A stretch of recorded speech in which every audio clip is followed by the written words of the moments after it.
Hello everyone, welcome back to my channel. आज हम लोग एनालाइज करने वाले हैं टीसीएस के स्टॉक को, क्योंकि उसका रिज़ल्ट एस्टीमेट से थोड़ा ख़राब आया हुआ है। तो सब चीज़ जानने समझने के लिए ये मेरे कुछ इंपॉर्टेंट लेवल्स थे जो मैं काफ़ी टाइम से फॉलो करते आ रहा हूँ टीसीएस में। तो इसके अकॉर्डिंग मेरा एक टारगेट पेंडिंग है विच इज़ 26,000 का एरिया। अब टीसीएस है 3300 पे, और मुझे नहीं पता ये टारगेट आएगा कि नहीं आएगा। बट अगर मुझे पर्सनली अगर टीसीएस में बाइंग के लिए जाना है तो मेरे लिए 2200 से 2600 से 2300 का एरिया मेरे लिए बहुत ज़्यादा इम्पोर्टेंट बन जाता है। अब वो कैसे कहाँ से, ये बच्चे लोग ना बहुत मूड ऑफ कर देते हैं। ठीक है, कैसे कहाँ से क्यों आएगा। मैं क्यों इन्वेस्टमेंट के लिए हमेशा कहता हूँ कि आपको शेयर मार्केट में इन्वेस्टमेंट के लिए एक पेशेंस होना बहुत ज़्यादा ज़रूरी है, वरना आप बहुत बुरी तरीके से फंस जाओगे। बहुत महंगे महंगे स्टॉक्स बहुत हाई रेट में उठा लोगे। ठीक है, हमको क्या पता है। वापस मैं आपको हर वीडियो में मैं आपको यही बेसिक समझाऊंगा जब तक आप लोग समझोगे नहीं। ब्रेकआउट होता है, ओके, चाहे ये ब्रेकआउट लेके आसमान क्यों नहीं चला जाए, रिटेस्ट करने आएगा। यहाँ पे आपकी एंट्री बनती है अगर आप स्टॉक ले रहे हो तो।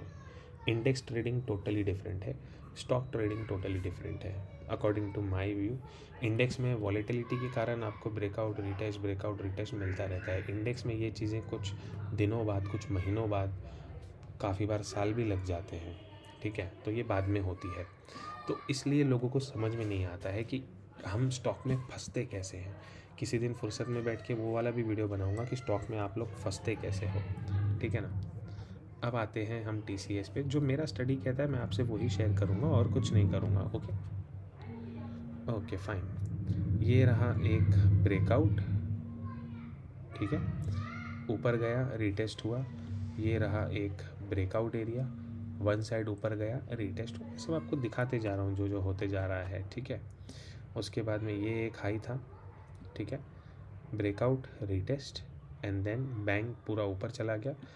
उसके बाद में जब ऊपर गया तो हमारे लिए नया ब्रेकआउट, फ्रेश ब्रेकआउट ये वाला बनता है, जिसका कि ये एक बॉटम बन जाता है। ठीक है, ब्रेकआउट दिया, सबको निकाल दिया बॉटम से। उसके बाद में एक ब्रेकआउट हमारा ये वाला एरिया बनता है। ये 2017 से ब्रेकआउट हुआ था, ठीक है, 1200 के रेट से। ये ऑलमोस्ट 2100 के एरिया में, 2300 भी बोल सकते हैं, इस एरिया में चला गया था।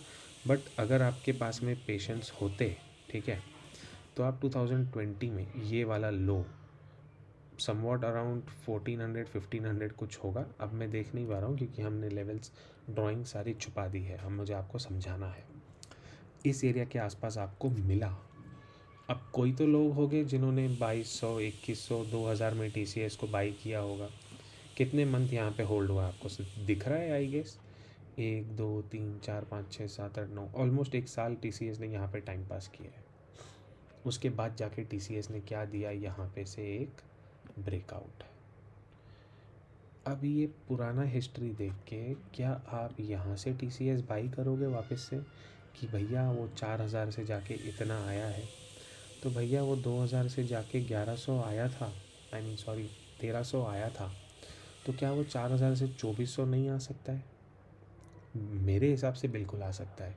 मैंने आपको रीज़निंग बताया था, मैंने आपको क्लियर कट सारा रीज़न दिया अभी इस चीज़ में। ठीक है, ये वाले ब्रेकआउट का मेरे पास में रीटेस्ट नहीं है, मुझे एक रीटेस्ट चाहिए। और ये ब्रेकआउट ऐसा वाला नहीं है कि यहाँ पे ब्रेकआउट हो गया और सस्टेन हो जाए। ये चीज़ें अलग होती हैं। ये वाला ब्रेकआउट टोटली अलग है। ये वाला ब्रेकआउट कुछ इस तरीके का हो रहा है, ठीक है। तो जब ये रिटेस्ट को आता है तो इतना बड़ा आता है, ये ब्रेकआउट अभी कुछ इस तरीके का हो जाएगा, तो ये 2400 आने वाला है। अब इसके साथ साथ निफ्टी कहाँ आती है वो मुझे नहीं पता है, ठीक है। अब इसको मैं शिफ्ट करता हूँ 1 वीक के टाइम फ्रेम पे।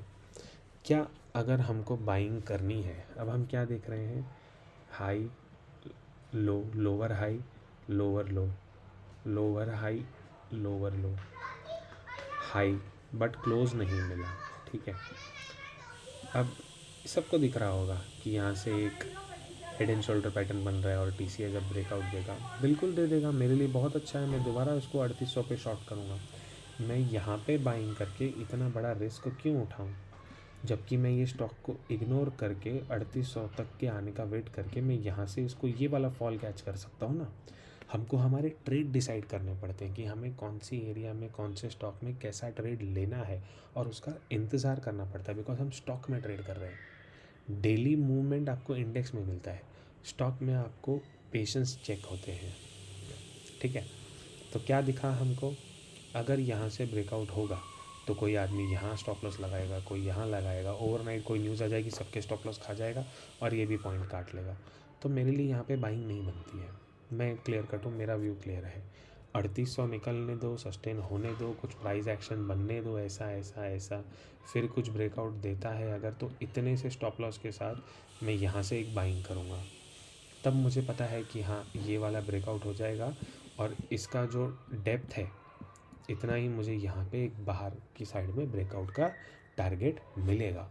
बट अब वो सस्टेनेबल ब्रेकआउट की जगह पे TCS है ही नहीं, तो मैं नहीं सजेस्ट करूँगा अनटिल एंड अनलेस ये पॉइंट के ऊपर TCS 3500 अराउंड लेवल के ऊपर क्लोजिंग नहीं देता है। क्लोजिंग देने के बाद भी मेरे पास में ये दोबारा से एक रेजिस्टेंस है 3650 का, तो इंटरेस्ट ही नहीं बनता है, ठीक है, TCS का।